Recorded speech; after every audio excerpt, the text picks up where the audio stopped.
샬롬, 이동춘 목사입니다. 오늘도 여러분의 삶이 주님의 평안으로 가득하시길 기원하며 하나님의 말씀을 나누겠습니다. 오늘 주시는 말씀은 여호수아 6장 10절의 말씀입니다. 여호수아가 백성에게 명령하여 이르되 너희는 외치지 말며 너희 음성을 들리게 하지 말며 너희 입에서 아무 말도 내지 말라. 그리하다가 내가 너희에게 명령하여 외치라 하는 날에 외칠지니라 하고. 아멘. 여호수아 6장 10절 말씀을 본문으로 믿음은 침묵 중에 바라보고 듣는 것이라는 제목으로 말씀을 나누도록 하겠습니다. 우리의 신앙생활에서 가장 필요한 것이 무엇일까요? 아마 얼른 답을 내놓기가 쉽지 않을 수도 있습니다. 경험에 따라 다를 수 있기 때문입니다. 그러나 믿음, 소망, 사랑 중에 있지 않을까요? 그렇다면 이 중 어느 것이 가장 필요할까요? 역시 쉽지 않죠. 모두가 절실히 필요한 것이기 때문입니다.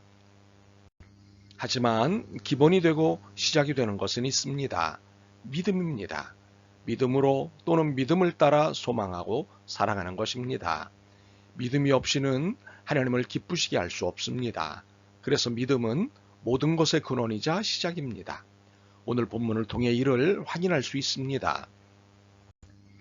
오늘 본문은 아주 유명한 이야기 안에 있는 본문입니다. 여리고성 함락 이야기입니다. 당시 여리고성은 대단한 성이었습니다. 소위 난공불락의 성으로 유명했습니다.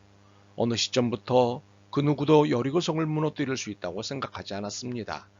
그래서 여리고성 사람들은 자부심이 대단했습니다. 이러한 여리고성을 상대해야 할 이유가 당시 이스라엘 사람들에게 생겼습니다. 이것은 약속의 땅 가나안 초입에 있는 성이었기 때문입니다. 천신만고를 겪으며 애굽에서 탈출하고 광야 생활을 견뎌낸 이유가 약속의 땅 가나안을 받기 위해서였습니다. 그런데 가나안은 이스라엘에게 환영한다는 현수막을 걸어놓고 있지 않았습니다. 이미 수십 개의 민족들이 오래전부터 터를 닦고 살고 있는 곳이었습니다. 남의 땅이었습니다. 이러한 곳이기에 이 약속의 땅은 정복해야 하는 땅이었습니다. 애굽보다 광야보다 훨씬 힘든 일들이 기다리고 있는 땅이었습니다. 그 시작이 여리고성을 정복하는 일이었습니다. 마치 산 넘어 산이라는 말이 어울리는 상황이었습니다.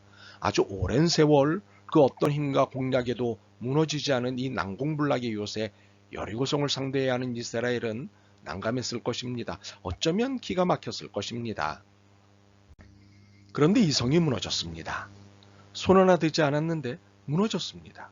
그 어떤 힘으로도 공략으로도 무너지지 않던 여리고성이 손 하나 대지 않았는데 무너지다니 참으로 기가 막힌 일이었습니다. 도대체 무슨 일이 벌어진 것일까요? 사연이 너무 싱거운데 하나님이 하라고 하신 대로 한 것뿐이었습니다. 하나님은 지도자 여호수아에게 말씀하셨고 여호수아는 들었습니다. 그리고 들은 말씀대로 백성에게 전했고 백성은 그 말씀을 그대로 들었습니다. 그리고 그대로 실행했습니다. 이것이 전부이고 끝입니다. 더 이상 설명할 게 없습니다. 한 가지 더 있군요. 하나님을 바라봤다는 사실입니다. 무엇을 어떻게 하시는지 바라봤습니다. 이것을 기대한다고 하지요?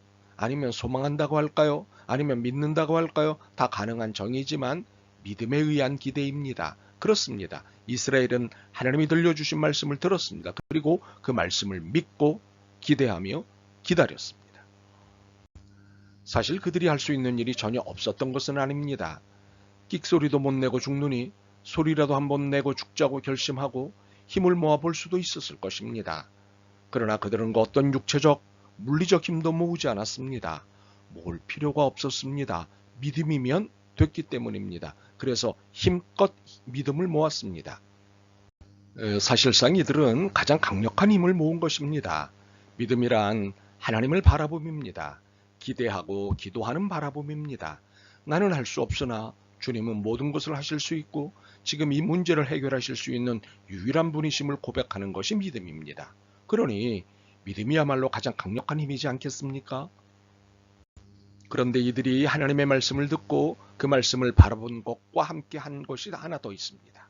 그것은 아무 말도 하지 않았다는 것입니다. 입을 꾹 다문 채로 묵묵히 지시하신 행동을 수행한 것입니다.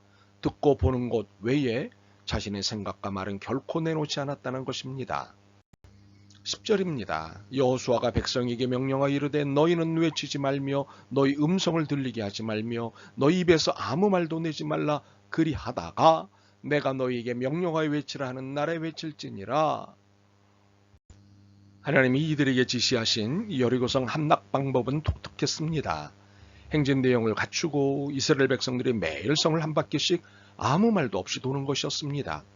이렇게 6일 동안을 돌다가 7일째 되는 날에는 성을 7번 돌았습니다. 그리고 7번째 돌 때 제사장들이 나팔을 불었고 이 신호에 맞춰 온 백성들이 여호와께서 이 성을 우리에게 주셨도다고 외쳤습니다. 이처럼 지시하신 그대로 했을 때 난공불락의 요새였던 여리고성이 와르르 무너졌습니다. 기막히죠? 이스라엘 백성들은 아무 말도 하지 않았습니다. 오직 말씀을 듣고 따르는 일에만 집중하였습니다.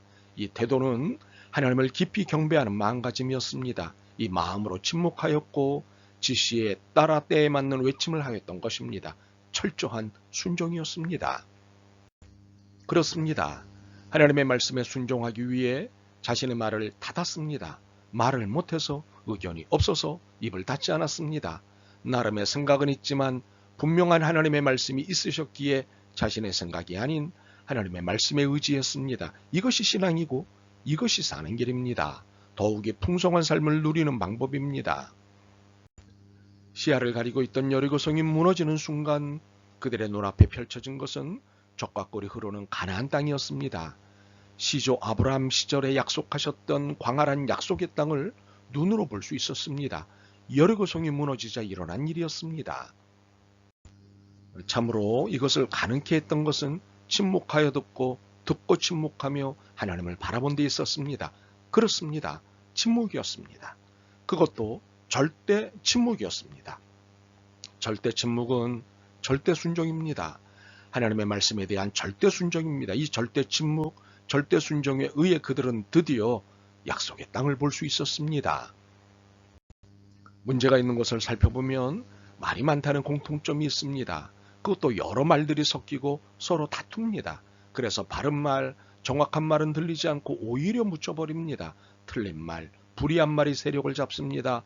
결국 문제는 더욱 커지고 끝내 파산하고 맙니다. 참으로 말이 문제입니다. 하나님은 종종 우리에게 침묵을 요구하십니다. 그것도 강력하게 요구하실 때가 있습니다. 이유는 단 하나입니다. 하나님의 말씀을 들어야 살 수 있기 때문입니다.